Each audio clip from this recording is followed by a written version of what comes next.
Welcome to Natural Habitat Adventures Daily Dose of Nature.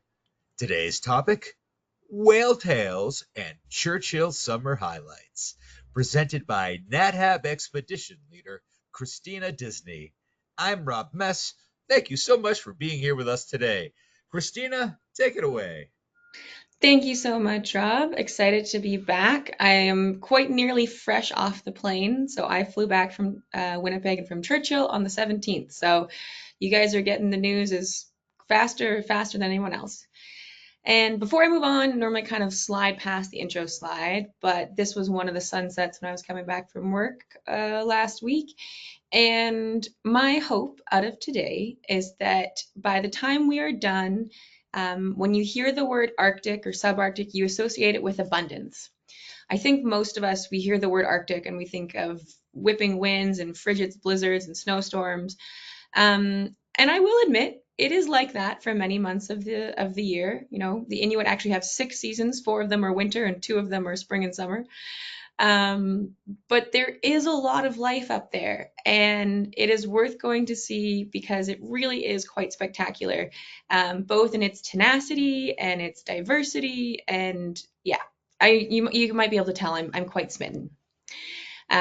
So for those who do or don't know me, my name's Kristina. I'm one of Nat Hab's guides, and I've been working out of Churchill since 2018. But I was pretty stoked because this is actually my first summer. I haven't had a subarctic summer since also 2018, actually, as I realized this. I worked for a exploration company on the other side of Hudson's Bay, and then I started working for NatHab. And when I did that, I stopped going up in the summer. So this is my first time to kind of reconnect different worlds. And that photo that you're seeing there, that flower is called fireweed. It's a wind dispersal plant. You see it all along the coast up there because it's one of the first ones to early colonize. And it just turns the whole area into seas of pink. Makes really good tea. You can make jellies with the leaves if you want. If you're familiar with elderberry, a little bit of a similar fashion. So I was so stoked to get to go back up there and to reconnect with a place that I know, but in a much different way. And so really today is just about showing you what there is to do in Churchill in the summertime. And by sharing some of these stories, hopefully you'll be able to take home, or you'll have a take home stories of your own. So this summer there was the biggest whale we've ever seen. No, I'm joking. I couldn't even hold on to the but I just really like this photo. So every now and again, the beluga spines do actually wash up on shore, right? Not necessarily just being hunted, just even old age. And so perspective is really important, right? So perspective, both of our stories, in this case, using photography perspective. That building that you're seeing in the back is actually the largest building in Churchill. It holds, when it's full, 140,000 tons of grain. That's the port of Churchill that you can see sort of at the end of the spine. So I really like this photo because when I look at it, I know that behind it is the rail line. And so it's the end of the line that leads to the port. And in this case, it's the end of the spine that leads to the port. So a little bit of fun play on words here. This is not the biggest vertebrae ever discovered, but it's just a fun shot of my friend Remy here. So this is one of the gentlemen who runs Sea North Tours. So that's who we're partnered with when we are up there in Churchill. So they pretty much handle all of our water activities, sorry, we'll jump to that on the next slide. I almost got ahead of myself. Who I wanted to introduce beside Remy, just because he was so much fun this year, is Carson. So that younger gentleman in the back corner, he was captain in training this summer. So pretty excited. I'm hoping that in a couple more years he'll be driving the boats around. So some of the faces that, if you made it to Churchill before, if you're coming for a different season, you've probably seen these guys around town because everybody works multiple jobs and wears very, very many hats. When you come up there and you come up to Churchill and we jump on one of Sea North's either boats, it's going to look something like this. This is how we start our days out there. Of course, that actually depends on the tides. So in the summertime, our lives are ruled by the tides. If it's high tide, we're going to be doing what you're seeing here, which is going to be out on a Zodiac, cruising around all around the estuary, kind of flitting wherever there might be some pods, might be some action. If it's low tide, in contrast, that's when we're going to be spending our time either in a kayak. So that could be as a single kayak, that could be as a double. I know lots of people, as they were coming into this trip and they were asking whether or not they were going to be comfortable in a single or comfortable in a double, comes down to two things. I mean, one is just your comfortability as a paddler, and we're not doing a crazy amount of paddling. Believe it or not, the whales really do come to see us. Their curiosity knows no limits in my experience. And so you don't have to be, crazy fit, but you do need to be able to get yourself around. Often, if you got a friend, honestly, most of my guests did choose to do doubles. Just then you've got your buddy with you. One person can take a break, one doesn't need to. Stability wise, for anyone who is a paddler or isn't, doubles are nearly impossible to tip. So that's the other kind of reinforcing thing. If you're not a comfortable paddler, if you haven't been around it very much, doubles are great for that. I usually joke is that you got to really want it to tip a double. Like both of you got to be horsing around and like more or less leaning over the side trying to kiss the whale in order for a double to go in. We like to say, and I've hold by this, that whales don't tip over the kayaks. They will come and see you. They will nudge you. You'll feel them underneath the bottom of your boat, give you a little flick sometimes. I've had them push around the nose of my kayak while I was paddling. So it's not the whales that we saw people get tipped with. And I will own that one or two people did go in the water over the course of the season. It's more so that the whales would come up beside them and then they would just exclaim and be so excited and then they would panic and tip over. So don't worry. The only thing that's really hurt out of that is their pride, maybe a bit of a cold shock. Those zodiacs that you saw in that previous picture, we have those sort of in a flotilla around us while we are paddling, and someone is there getting you up and out of the water, back to shore, getting you in dry clothes as quick as possible. So that's really actually, maybe that's the truest loss, is that you got to go back and change, and you lose your time out there with the whales. So kayaking is super duper fun. And another thing that's relatively new, that we just started doing the last couple of years, is that you can also go paddle boarding. So again, this is a low tide activity. Partially has to do with the timing, and availability, getting those zodiacs on the docks. We need that for the high tide time. And so it works for a great contrast for this. I did not have a lot of guests sign up for paddleboarding. I had a few sign up, and when I was out there with them, honestly, I think the fear comes from, again, it's a little bit of lack of stability, but I'm going to say that paddleboarding is a great time to practice humility. You 100% more than likely at some point are going to go in the water a little bit, and that's okay. You wiggle yourself back on. If you're not the most confident person, you can see the guys in the back there, they just knelt the whole time, or they sat on their bum. They didn't have to go all the way up. You don't actually have to stand up on a stand-up paddleboard. But the nice thing about this is that the whales are also really curious about this. And so they come and they see you. True for both the kayak and for the paddleboard is that they get really intrigued by the paddle itself. And I would, when I'd be out there with guests, I'd often just sit there and I'd make figure eights with the paddle in the water. And as I would do that, the whales would come and check it out. And no word of lie, they would come and nibble on the paddle, which I couldn't help but laugh at. They're so darn cute. Their faces are, it's just curiosity, right? You're not allowed to touch the whales. I should say that maybe preemptively. This is not the trip for that, if that's what you're thinking. Canada changed its regulations, 5-10 years ago. We changed it so you couldn't snorkel with them anymore. So you're not allowed to swim with them. But even previous to that, you're not supposed to touch them. And part of that is for their health, really. We actually, because we're both mammals, we carry some similar parasites that live on our skin, and we don't need to be giving them any of that business, right? So we learned a lot about germ transfer or avoiding it with COVID, so we can keep those habits for the whales. So absolutely no touching the whales, but they can come and, give you a little nudge, come and check you out. And they definitely do, right? Now, once you're out on the water, regardless of whether you're in the Zodiac, the stand-up paddleboard, or on the kayak, you do see the pods move away, but often, as they approach you, you often just see this sort of ethereal being rise up from the depths. It depends on the day, actually, how good the water clarity is. So pros and cons of how this summer went. For those who may or may not know, Manitoba had a really bad drought this year, to the point that we were in an extreme wildfire season. So really not great. There's been homes and cabins that have burnt down. There have been some lives lost, which is really, really horrible. The fires are on the way back down, thankfully, and so we're super grateful for that. There weren't any fires directly near Churchill, but when we think about this sort of ecologically, lack of rain means that there's been lack of silt move through the river. So when you're looking in the river, it was relatively clear this year. We were very grateful, obviously, when the rain came. Consequences that water gets a little bit more cloudy. But that is a trade-off I will happily take to keep our friends in the boreal forest a little bit more safe this time of year. So it can be this sort of greeny blue, and then it can get into a little bit more of a brown murky color. So it just means it's just the depth that you're going to be able to see the whales too, is all it really transfers into.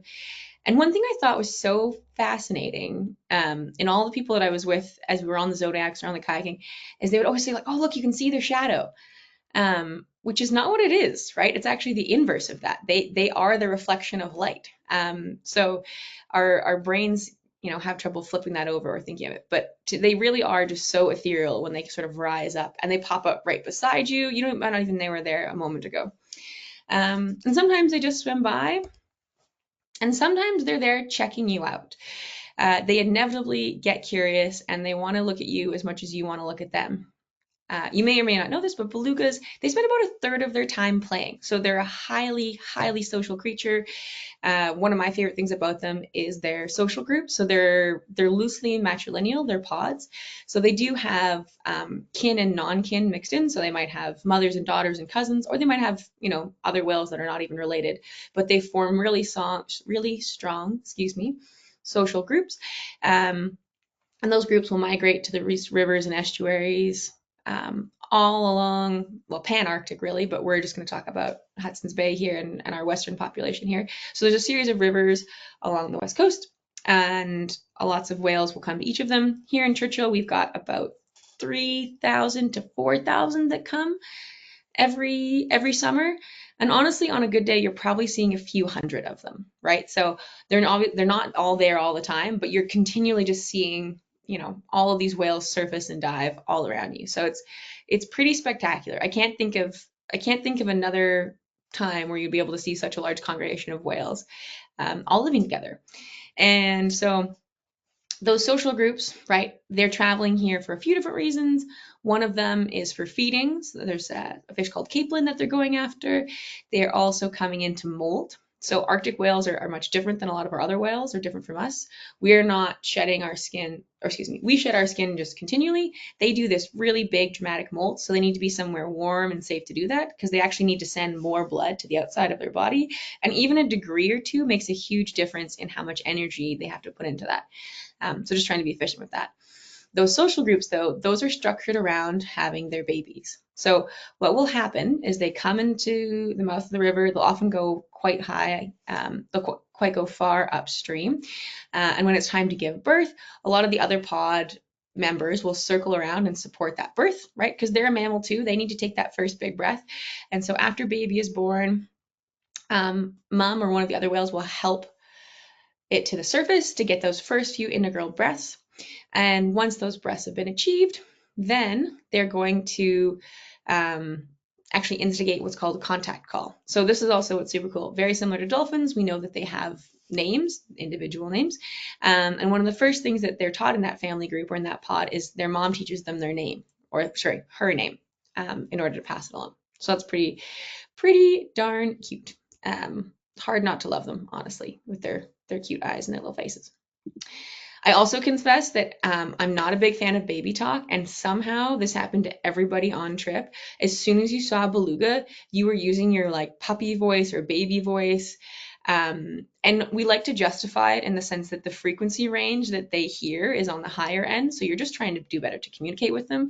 But deep down, it's just because it's one of the few times where you melt as a human being and you cannot help it. So giving you an idea of who you might see. So once you've caught their attention, they really do kind of come check you out, see what you're up to, see what you're doing. Hopefully this is playing very well for you. So this is filmed out of a Zodiac right now, and you can see that there's a pod of about 6 or 7 that have come, and they're just cruising beside us, right? Their comfortable cruising speed is about 2 to 6 miles an hour. They can go faster than that. They can go up to about 14, but that's only for short bursts. So that's when they're hunting, when they're escaping potential predators, things like that. But what they like the Zodiacs for a few different reasons. Part of it is the bubbles off the back. So they love to sort of cruise behind and actually like put their face right in the bubbles. Some people might be thinking, oh no, because of the propeller. So the company that we travel with has built cages around all of their propellers for that exact reason, so that curious whales can't hurt themselves by accident. So really good, yeah, responsible. Oops, let me go one more here. There we go. So when we see them, right, when we're out there, they are in these rough social groups. I was talking before about the sort of moms and having their babies, but they kind of also split off socially once they're all here. So often mums and aunties will form one pod, and that's with younger calves, or maybe calves are about a year or two old. Before they leave mom, before they get weaned, the males will also form their own social groups. So that's what we're kind of looking at here. This is a group of males that are all hanging out together. They tend to hang out. You see them more in larger groups a little bit further out the mouth of the estuary. So the moms are a little further tucked in where it's nice and safe. The males are just doing a little bit more range in their feeding as you go through there. And so we also get teenagers. We get these very silly teenager pods, and you can tell who those are based on the color. So when a beluga is born, they're this nice like latte kind of color. Then they do their first molt into a dark gray, and then they very slowly fade to white. That fade to white is actually they genetically stop producing melanin. Oh, this is going to bother me. Whichever one it is, you guys probably know on the other side. And so they're actually just slowly fading. They're losing that pigment over time. So that's what you're seeing as they turn white. And we can track their age with that. So it's one way to know. You can usually use their age and their size then to roughly guess the social order of what's going on there. Because the adult males tend to segregate off, the teenagers tend to segregate off, and then moms and younger ones also tend to form their own social pods. So where do they come from and where are they going, right? We're seeing them in the time of summer. We're seeing them after they've made nearly 1,000-mile journey from what is Hudson Bay Strait. So that's kind of, hopefully you can see my cursor up there. So the black lines is roughly the route they take on the way in. All that black that you can see along the west and southwest side of Hudson's Bay are summering grounds. So those are different rivers that they're frequenting. And then they're going to take off and then fall. And the big thing is that they need to get out of here before the ice freezes up. So all of Hudson's Bay doesn't freeze solid like a lake because the tide is continually rearranging, breaking that ice as it goes up and down. But it does get to be too much ice that they can't have predictable breathing holes. And so that means they need to vacate. They go up here. There's actually a long-standing Polynia, just a fancy word for the water stays open there because of the currents. And so all along the south side of the island here, there's a consistent open breathing pool. So all these pods in the summertime form these smaller family groups. Then they migrate back up as that group. And then when they get up north, north is like party social time. So that's when all of the pods will mix. They might even change groups at that point. They might travel with a different pod for the spring.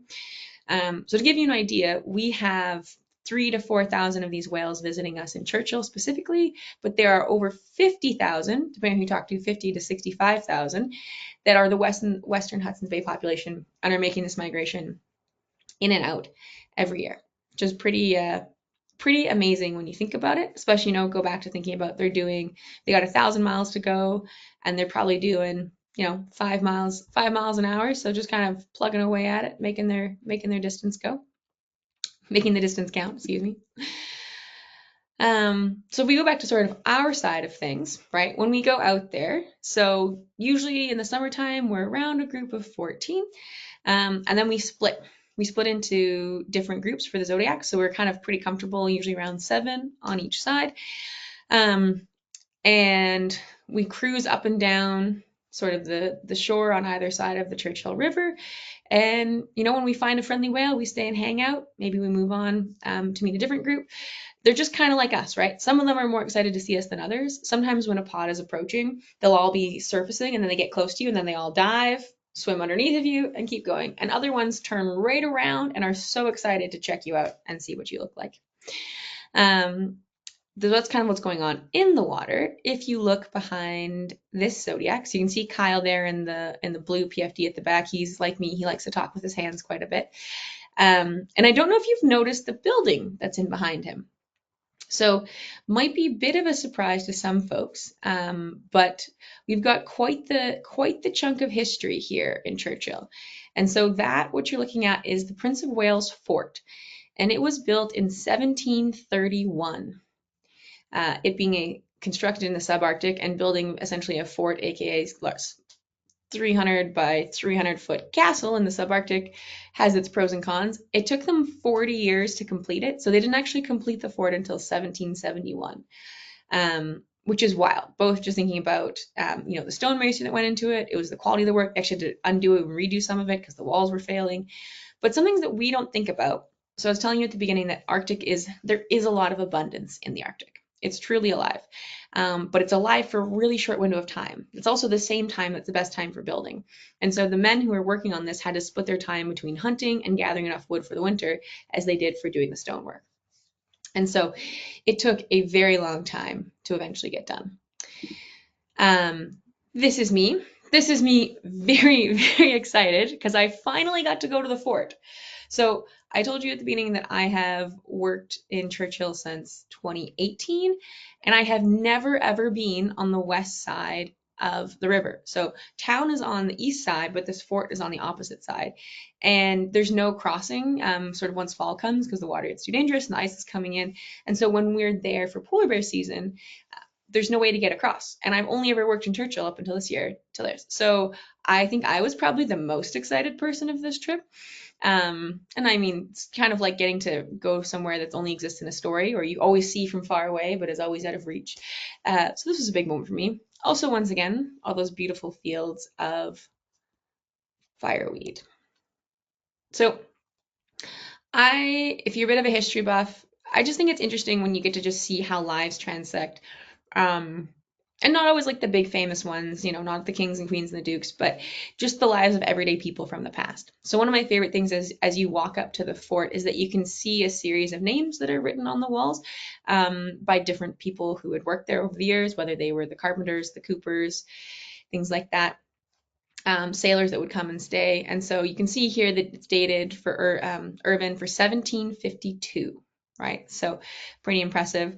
It was fun just to kind of cruise along and look at them. If you look at some of the blocks in the walls, so what you actually find is that a lot of them have been chiseled in with an X.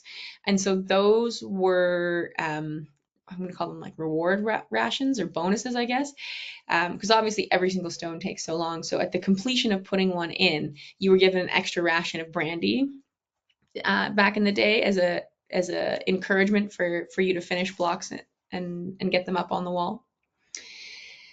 Another interesting thing, which again, depending where you are in the world, you might take for granted, but Churchill and the old Prince of Wales Fort has some of the largest, they're quite large, but it's one of the largest collections of 1700s cannons left in Canada.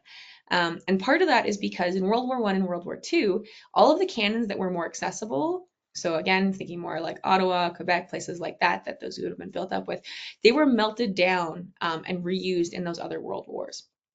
But because the cannons in Churchill were so hard to get to, they were just left there. And so it's really cool artifacts that are left up there. Now, one thing I hadn't told you is that all of these cannons were never, ever fired. And in fact, the lifetime or the duration with which this fort was used is pretty sad. What I'm about to tell you. So I told you it took 40 years to build. They finished it in 1771, and the fort was abandoned in 1782. So it really was only used for about 11 years, which considering the effort of all of those men to build it and all the resources to build it, that seems a bit wild. So if I just kind of roll back the hands of time for a second, if we were cruising up in the subarctic in 1782, what's going on in the rest of the world? Right? Well, the British and the French are currently at war over various states and all around the world. And what's happening is that the British and the French are fighting in the Caribbean. The French actually lose that battle, and one of the ship's captains, Count de la Perouse, we often just call him La Perouse, so he had a secret letter tucked away inside of his satchel. And on the notion that they lost, he was meant to open the letter and follow these orders without telling anyone else. So they lose the naval battle in the Caribbean, he cracks open the letter, and when he reads it, he's supposed to go from the Caribbean all the way up around North America over the top and come and capture the forts in Hudson's Bay in order to retaliate. So what's crazy about this is that because it's a secret order, he doesn't have any Arctic supplies, he doesn't have any clothes, anything like that, and he's not allowed to stop at any ports along the way in case it gives away their intent. So I think his men were none too pleased with him, to say the least, but they make it. They make it up there, make it all the way around, make it to Churchill. And the governor, or the guy in charge at the time in the fort, is a fellow by the name of Samuel Hearne. If you're into Arctic exploration or history, he's quite famous as he was one of the ones to do quite a bit of exploring, sort of looking for copper in the high Arctic. But we'll leave that story alone. We'll finish on what happens between him and Lapérouse. So Lapérouse shows up. This part of history, really hard to say who was right, who was wrong. Supposedly, Samuel Hearne claims that he flew the British flag upon approach. They didn't get fired on. Maybe he did, maybe he didn't. But either way, they pulled up. And so these giant cannons, you need minimum about 5 to 6 men per person to fire them. And Samuel Hearne had about 40 guys in the whole thing. None of them knew how to fire the cannons. They were all the workers, the fur traders, the things like that. None of them knew how to work them. And ultimately, Samuel Hearne waved the white flag. He surrendered. Not a single one was shot. Now, on the side of the French, Lapérouse was stoked. He had a ship full of poorly fed, poorly clad soldiers, about 200 or 300 on these two ships. So he went, raided the whole place, and then he broke all the cannons. It's not that hard to break a cannon. Some of them, they blew up the muzzles of, but all you actually have to do is hammer a metal pin down into, you can kind of see it on this photo here, where you would use the lighter, and it essentially makes the whole thing unusable, which is sort of crazy given the amount of effort and work that would have needed to be. So the cannons were never fired. The entire crew was captured, and Lapérouse took them all as prisoners. Now, this is what I think is interesting how history plays out.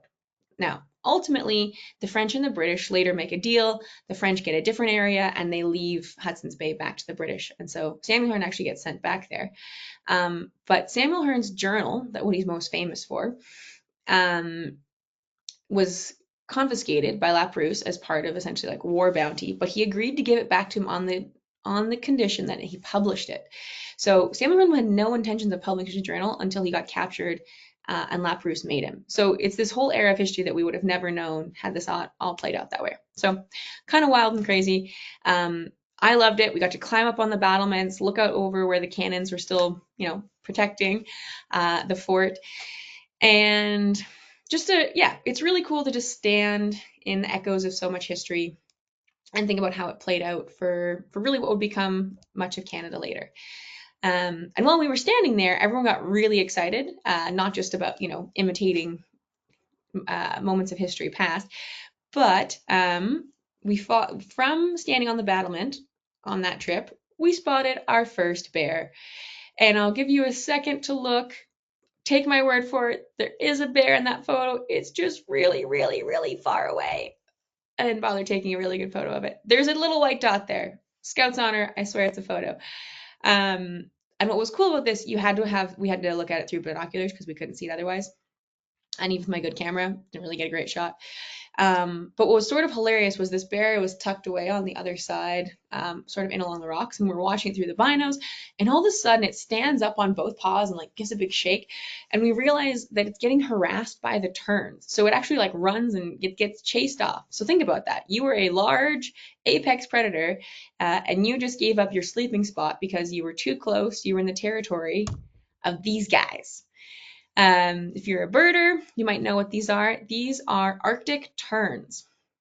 And this is what they look like just before they go after you or a fish, or in the case of that past one, after they go after a bear. They are quite loud. They're kind of like we do have lots of gulls up there too, but the terns sort of take over a few islands, and they're pretty territorial. You can find them here in Churchill, but you can actually find them pretty much pan-Arctic, and a little bit further south, some subarctic regions, even on the European side as far south as Brittany or things like that. They even nest some places as far south as Massachusetts, but they're the Arctic tern in name. And we could call them also the Antarctic tern, depending on how you wanted to think about it. So these guys make the longest migration in the entire animal kingdom. They go from Antarctica to the Arctic and essentially hit both summers every year. And so when we're seeing them, their return journey could be anywhere from 50,000 to 70,000 kilometers. So that's like 30 to 40,000 miles, which is wild when you think about it. So and maybe that's why they're so ornery when they get to the island. They took a lot of energy and effort to get there, so they're pretty, they don't take nothing from nobody. It's where they get their personality from after all their hard work. Okay, so I promised that this little white dot was not the only bear that we saw. We can get lucky. We do have a chance while we're out on the Zodiac. Honestly, in the summertime, that is where we tend to see the bears because they're hanging out by the river, sort of snoozing in there. Occasionally, you'll see them on land, but they're sleeping on the rocks. If we think about what's going on in a polar bear's life cycle this time of year, they're trying to conserve energy. So they're trying not to overheat, which is one thing. But even just in a resting phase, they're losing about 2 pounds of fat every day. They're in a fasting mode. The seal, like once the sea ice melts, all these bears are waiting for it to reform so they can use those to hunt seals again at their breathing holes and things like that. So summer, they're the opposite of all the other bears. While all the other bears are gorging and fattening up, in late summer and early fall, it's when our bears are actually the hungriest. So bit of a flip in the life cycle there. This, I will admit, when we're talking about summer highlights, this is a pretty wild moment that we got to witness. So we were actually coincidentally, just there was no way to plan it, happened to be there when one of the polar bears was swimming across the river. So I told you before that the town itself is now on the east side. It got moved there in the 1930s when they built the railway, and the original fort and fur trading was on the west side. And so bears will often be, when they're in town, if it's necessary, we have something called the Polar Bear Alert Program. And what will happen is if the bear is in town, conservation will try to push the bear towards the water. This is what we learned later after we just happened to be there at the time. But they had pushed the bear into the water. The idea is that if once they swim to the other side, then there's less likely to have any negative contact while they're in their fasting period. They can safely stay over there, hopefully until the ice freezes. Sometimes they come back. Sometimes they stay on the west side. But it was pretty freaking amazing to just be out on a Zodiac and watching a polar bear swim.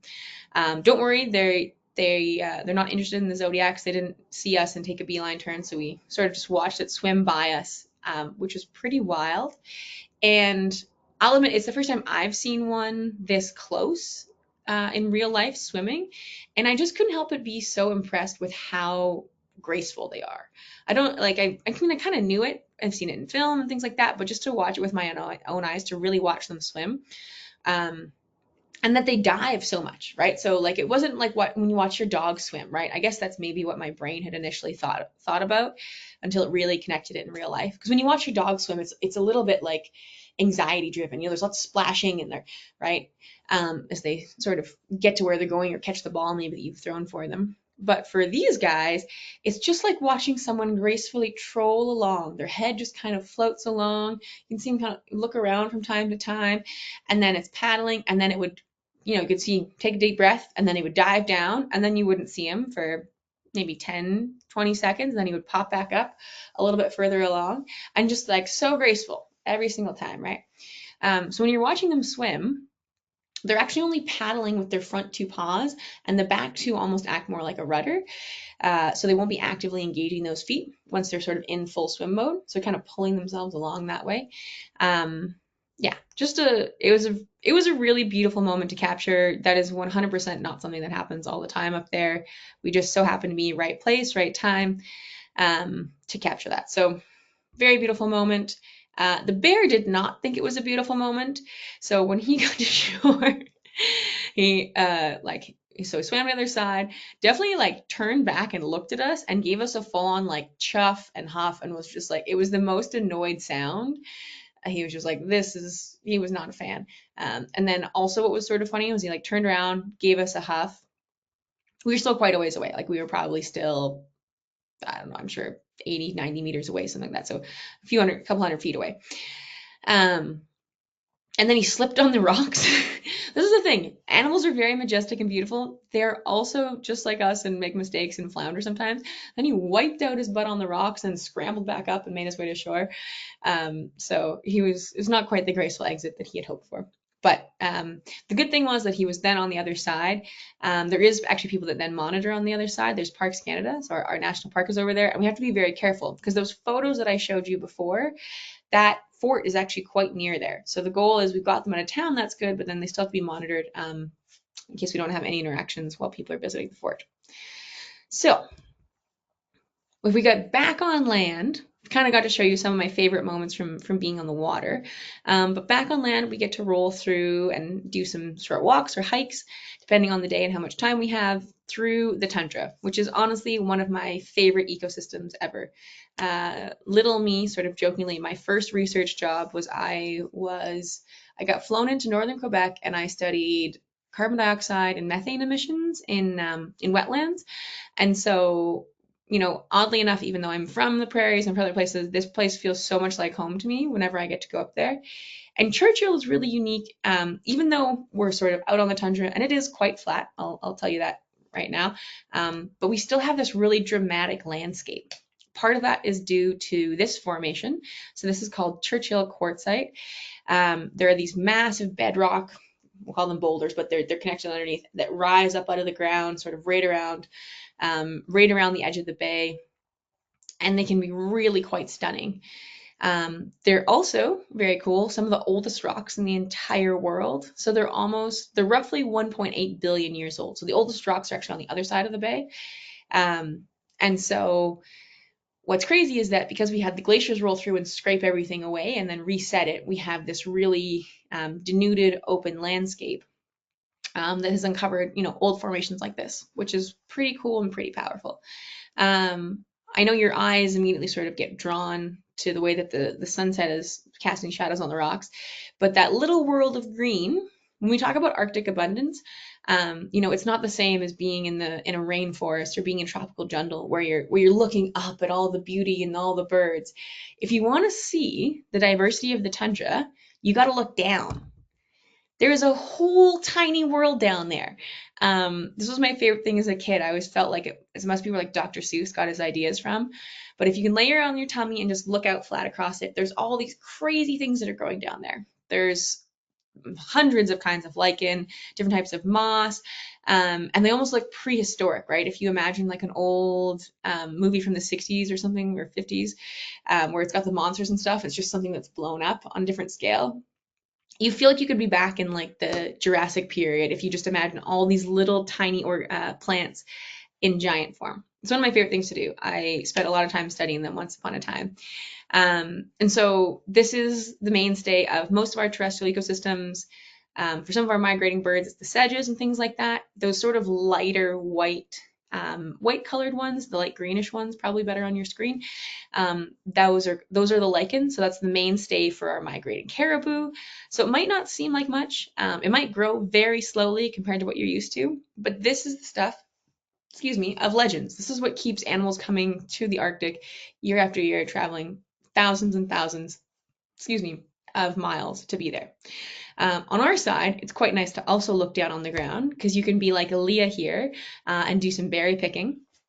And so everything is alive then, right? We've got bearberries, crowberries, cloudberries. I could just keep saying the word berry. When we think about them up there, so it's kind of interesting because some of them you actually have to wait until the frost goes by. Actually, I'll go back to this slide really quickly. So the berry you can see here is lingonberry. So you can eat it now. It doesn't taste good. I'm not gonna lie, it's kind of starchy. But a lot of these berries, also bog cranberry, things like that, you wait until frost comes. So after the first frost or so, then all the starches get converted to sugars, then they're much better. So the plus side is then you can actually, there's not a limited time to harvesting them. You just have to get to them before the birds do. or if they're left behind from the birds. And then also it's a food source even in the dead of winter, right? So you can scrub down and dig to if you really needed to in an emergency situation.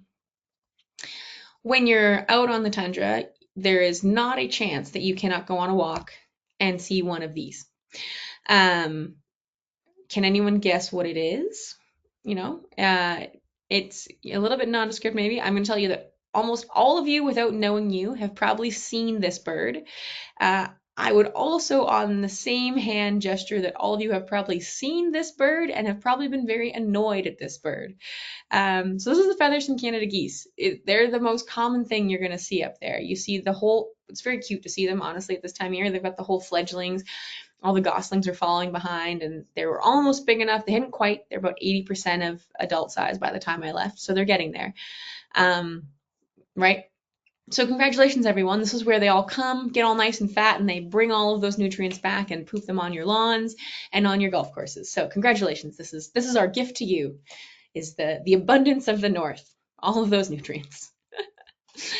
So as we've been wandering around outside in some of these photos, I'm sure it must have crossed somebody's mind, what about the bugs? I've heard about the bugs up north.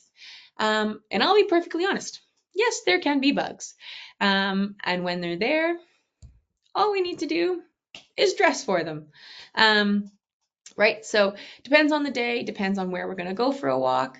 Because we're along the coast of Hudson's Bay, honestly, it's far, far better than most other places that I've worked. That coastal wind sort of keeps the bugs off of us. If we do go in the back, somewhere a little bit more boreal, the trees are a little higher and denser, we just plan for it, right? Nothing too bad. So this was all the same day, just to give you an idea. Oh, sorry, I'm about to sneeze. I'm holding off a sneeze. Right, so this is that same day that I just showed you where those folks were wearing their nets. And if you take a look, about half the people are choosing to wear them, half of them are not, right? So it kind of depends on your tolerance. There'll be a few bugs around. All you do is you kind of keep your net in your pocket. The wind goes down, you have it there to help you. Right, for the most part, we're spending most of our time on the water and we're going inland only sometimes. But earlier season can be a bit more buggy. I will admit to that, but they often sort of fade off as July and August goes on. So nothing too bad there. So when we're out on the land, one of the things you kind of always keep your eyes out for is cairns, the things that we use as trail markers. Again, the tundra is very, very flat. This is a smaller one, just kind of a fun photo, but some of these can get quite large. And some of you may have heard another word for them besides cairn. It's called inukshuk. When is something an inukshuk? When is it a cairn? Well, inukshuk is an Inuit term. It's used as a marking that resembles a man. And those have been used in hunting. They've been used as caches. They're used as directional aids, right? So when they're still used in a traditional way, right, we would then be calling them inukshuk. Often when we're just going for a walk, we would call most of these cairns because someone has simply built them up for our own convenience. But what is interesting to think about is as you're walking across the landscape, that really is how much it stands out, right? And so it's sometimes you don't have to advance in technology. Sometimes the simplest thing really is the best thing you can do. Now, all right, this one is another one. I want you to keep your eyes peeled because when we were out for that walk, there was something else we saw that was pretty exciting. I'll give you a second and then we're going to zoom in. If you can see in there are some antlers just poking up. And eventually those antlers and the rest of them walked out of the bush.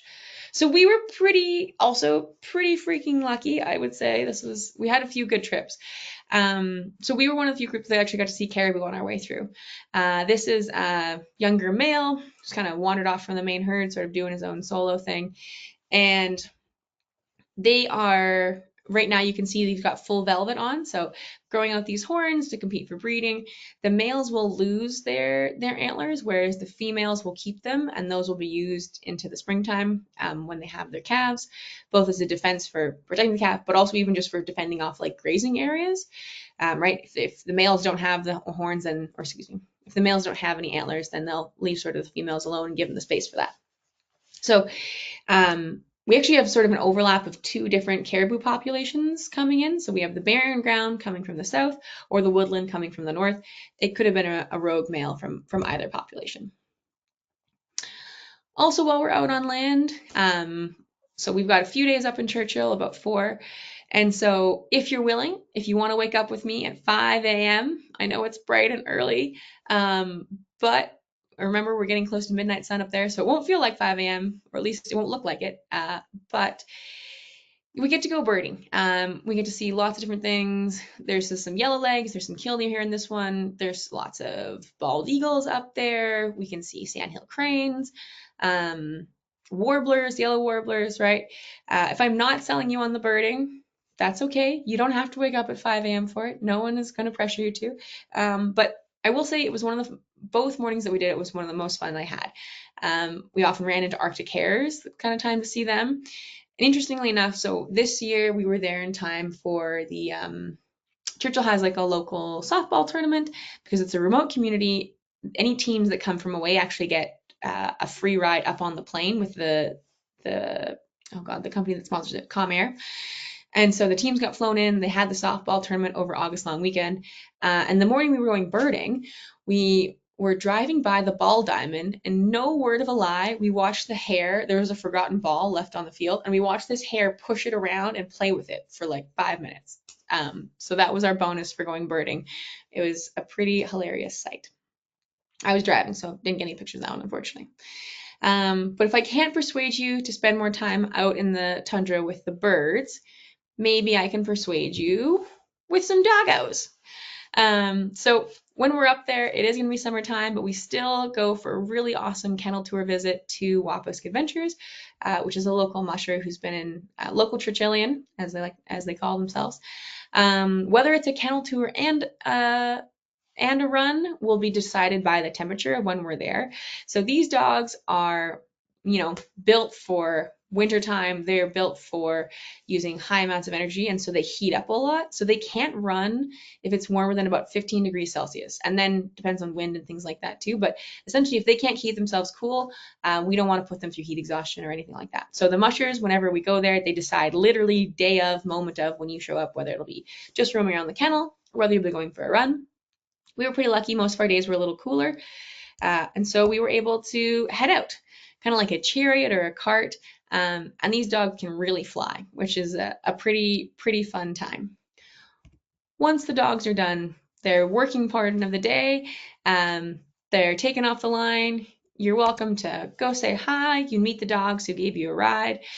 And you as well get to meet the mushers, right? You get some really interesting folks up there. This is Kara. She's brushing one of the dogs out, getting rid of the winter coat. She's a new musher who just came in. So, these dogs, the mushers love the dogs more than they love people. They're still nice to people, but it's sort of as a joke, right? You got to really love them if that's what becomes your life. And of course, the dogs themselves are pretty fantastic, if I do say so myself.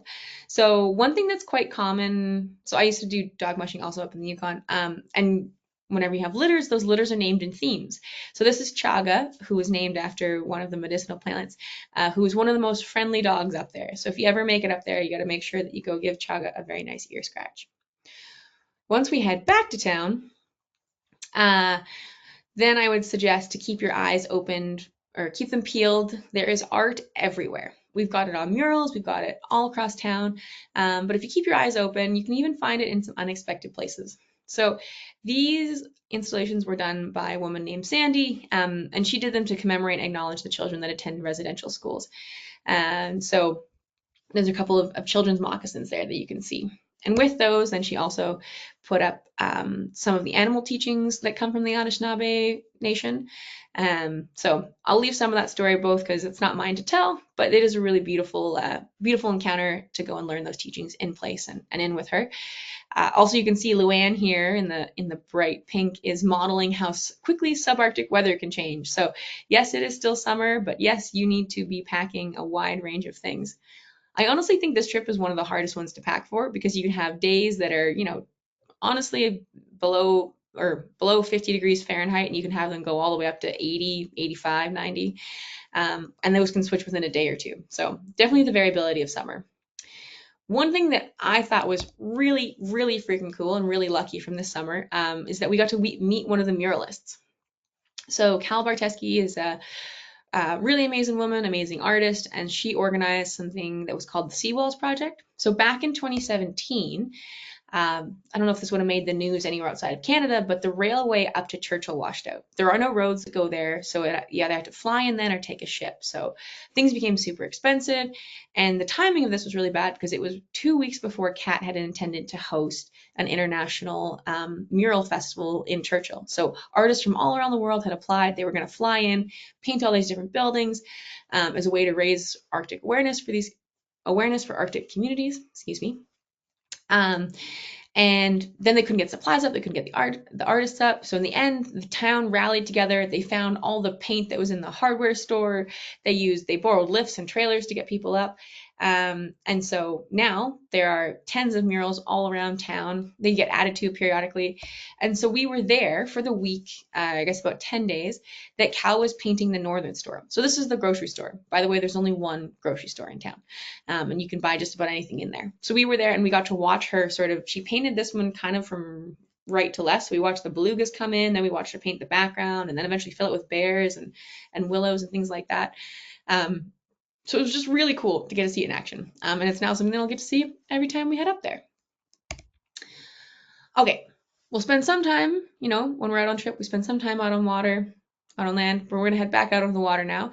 You'll be very stylishly dressed, just like all these ladies here. You can see they've got their waterproof phone cases around their necks, so they're ready to take those beautiful beluga shots. I'm gonna borrow Joanne here. She's giving you a very great example of how many layers you're gonna wanna wear on a cooler, wetter day, right? Rain or shine, we're gonna head out there. And then we're gonna head back out on the boats, back into action, kind of a little further away, getting a view of that port that I'd mentioned before, right? The port is really why there's an actual town now in Churchill. If it wasn't for them wanting to have a shipping route back in the 30s, I don't think there ever would have been a development there in the same way. So, stories are always layered and complicated, but I'm happy they did, because otherwise, how would we get to go spend time with all of these beautiful whales? This is kind of a cool shot. I know it's not dynamic, but it's when we got to see them feeding on capelin. So that was that food, or it's one of their main foods. They both eat small fish. They eat things off the bottom too. But this is one of the things they're traveling to Churchill for. So these guys are about maybe 10 inches long or so. And what they'll do is they'll work as a pod, kind of get them all tightly packed either against the shore or in the water column, and then they'll go in and snack on them. They don't chew their food, they suction it in. And so these fish do more or less get eaten whole. So maybe not great if you're a fish, pretty great if you're a beluga. Beluga photography, I'm not gonna lie, is pretty hard. So what I mean by that is I'm gonna do a little flash through here. So this is me just doing 1-by-1 shots of the beluga as they come to the surface and make their way back down. So if you're just starting to notice on the back there's a little face coming to say hello. There's actually a calf just peering over. It's coming up sort of tucked in right on the far side of mom there, and going back down. Very nice, gonna disappear. Okay, so that took me maybe, let's say 10 seconds to flip through. You do not have that much time. When you're taking their photo, they often come up for breaths for about 2 or 3 seconds. So it's really hard to capture that shot. What you're more often getting is you're getting them saying farewell. You get that bubble just after they've gone by, or catching them on their way through. So really, it's a really good time to, when you're practicing wildlife photography, have some grace, have some patience with yourself, and also planning ahead as much as you can. So this is probably my favorite shot from the whole trip. It is very rare to see a beluga's head fully out of the water. This guy was a special one. He swam slightly different than everyone. If it's windier waves, they come out, but normally they just come out enough to get their blowhole and go down. So getting a full-on face shot is pretty freaking cool, not gonna lie. Pretty proud of myself for this. So you have to like track them, because you're gonna have to look at, essentially they're diving and you need to be already where the next breath you're guessing is gonna be. So fun shot, good times. The videos are honestly always easier whether you're doing that above or below, because with them you really get to capture just how animated they are. So this one here was a pretty special moment. You can see mom and baby swimming by, and you can just see how tucked in, right, the calf is to the side. So they're getting the benefit of the streamlinedness of mom, as well as that security and that safety, as well as the rest of the pod, right? So all of them are looking after them, to the point that some of the aunties will even help nurse or caretake while mom has to, maybe go feed for a little bit. Video wise, I did this just with my camera. You can definitely get cleaner shots with a GoPro, but if you're willing to, just getting a good waterproof case, testing it out at home before you come, you can get some really, really great shots of our friends here. This photo I like for a couple reasons. One, it just kind of shows you how dynamic the water is when they're sort of coming up and going down, but also just highlighting the dorsal ridge. So that you can see kind of the gray line there on the back. Belugas, being an Arctic whale, they've de-evolved their fin. They used to have one, but they've gotten rid of it because they're actually using their back to break through the ice. And so that ridge, they're able to break through, I think it's up to about 6 maybe inches of ice, maybe 4 to 6, which is important for keeping their breathing holes open. So it's not just that they're living under the ice, but they're always living right on the edge of those ice floes where the ice is active. And that's also where all the life is, right? So that's why they've bothered to carve out a niche for themselves there.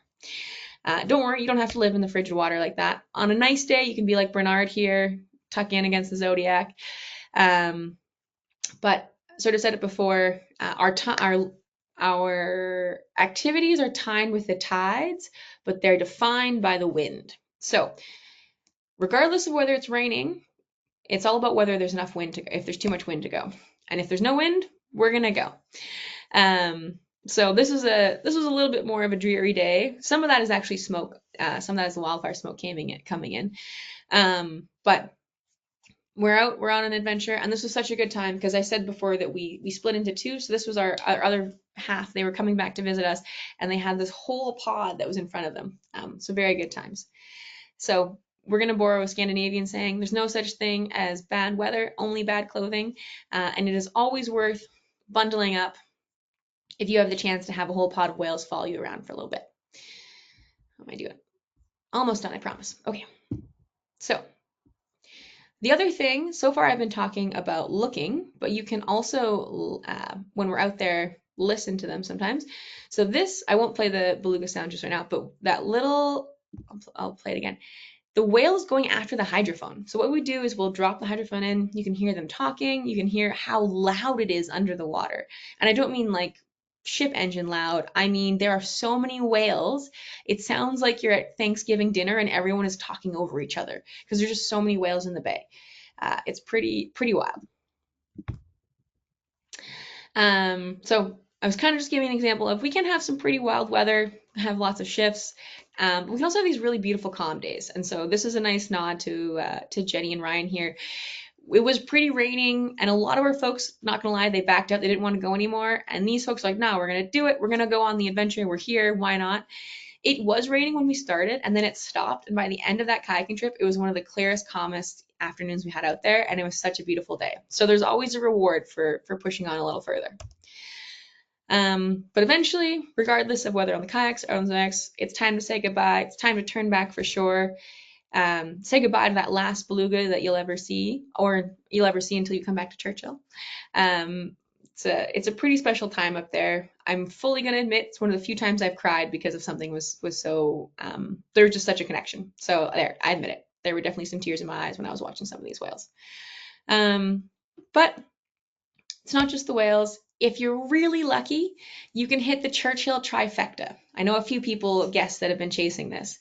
So the Churchill trifecta is belugas, bears, and northern lights.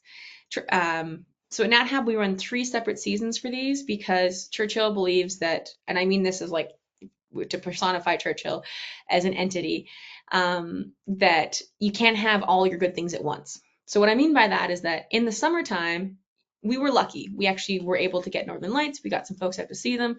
It was pretty great. It was a bit hard to see them because we had a full moon as well. So could have been a little bit less bright, but you can't change the moon. Good luck trying. But in the summertime, it's such a short window of darkness that we often don't get access to the lights. It just doesn't work that way because we need to be able to sleep to have our driver safe. It's kind of a ricochet effect there. Whereas when we run the lights trip, we gear it so that we're up in the middle of the night and not doing activities that way. So you lose the best access as we get more and more closer to midnight sun coming into the summertime. And then in the summertime, we have a few bears, but often not very many are around, but you have lots of belugas. And then as the ice comes as the fall comes and ice starts to come in, the belugas leave because they're like, oh no, I need to get out of this bay before it freezes. And the bears are like, oh yes, I need that ice to freeze. So every time you peak for one thing, you lose the other. And it's like Churchill has decided that you can't have all good things at once. But every now and again, you get really lucky. So we did have it on one trip this year. We got to see that bear that was getting chased by the terns. We got to have northern lights. Um, and we got to obviously see very many beautiful belugas. So this time of year, there'll be a few pods that are already heading back. They will be making their way out of Hudson's Bay. The ones with younger calves will wait a little bit. They'll be heading out sort of that later in August or even into September to start moving their family groups back up before the ice comes in.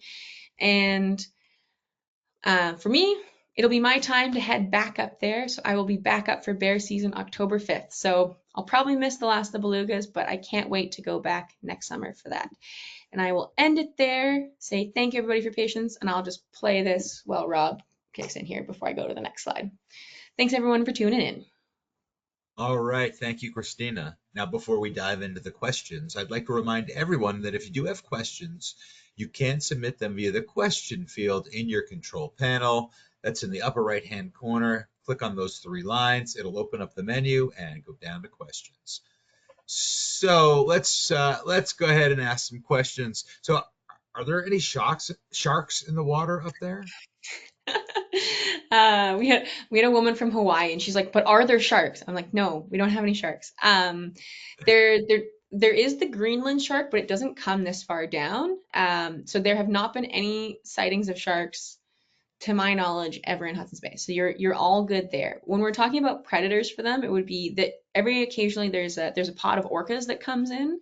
So that would be the predators that we're talking about, as well as bears. That's their other predator, and us. Those are the three big ones. But you can swim there. Honestly, the biggest concern as far as safety for swimming is just the cold, or even the kayaking. Right? That's the biggest threat there. Our water this time of year was, if I do the conversion, under 50 degrees, like high 40s probably, when you fall in. So she's a little chilly. Just a little bit. So if I'm more interested in taking photos, can I ride on a Zodiac as opposed to a paddleboard or a kayak? Yeah. So a couple things for that, for whoever my photographers are out there. You're depending, you can actually take a separate trip. You can take a photo trip. So you're gonna get access to the zodiacs, and then also something called beluga boarding.